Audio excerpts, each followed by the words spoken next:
ఇక్కడ ఈ హాస్టల్లో గవర్నమెంట్ కోట్ల రూపాయల బడ్జెట్ కేటాయించి, లక్షల రూపాయల బడ్జెట్ కేటాయించి, ఇన్ని వసతులు కల్పించి మనకి దేనికి ఇచ్చింది? మంచిగా చదువుకోండి, సమాజానికి, ఈ సమాజంలో ఇక్కడే కాదు దేశ విదేశాలలో కూడా వెళ్ళి మీరు రాణించాలి ఆయా రంగాల్లో అని చెప్పి ప్రభుత్వాలు మన కొరకు కృషి చేస్తూ ఉన్నాయి.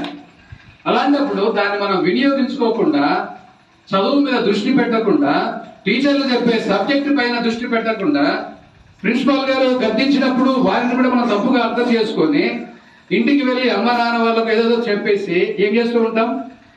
టాపిక్ అంతా డైవర్ట్. అంటే నీ మీద ప్రేమ, ఆప్యాయత, అరే పిల్లవాడు కదా చదువుకొని పైకి రావాలనే ఆ యొక్క కన్సెంట్ మీ యొక్క గురువులకు లేకుండా మీరు చేతులారా పలుసార్లు చేసుకుంటున్నారు కూడా.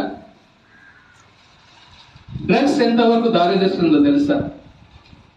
మన జీవితాన్ని నాశనం చేసేంత వరకు అది మనల్ని వదిలిపెట్టదు, అంతవరకు మనల్ని అది వెంటాడుతూ ఉంటుంది. కాబట్టి మనం ఏం చేయాలి? డ్రగ్స్ కు దూరంగా ఉండాలి.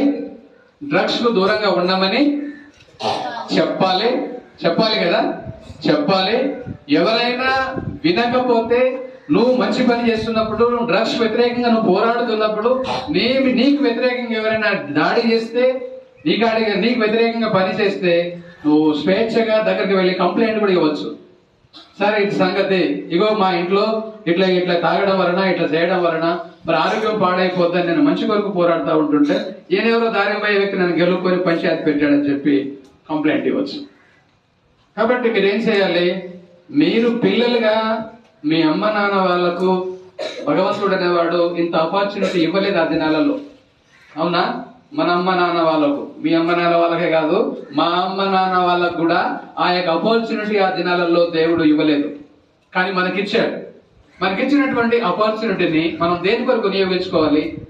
మంచి కొరకు వినియోగించుకోవాలి. మనం చదువుకుంటున్నాము అంటే మన ద్వారా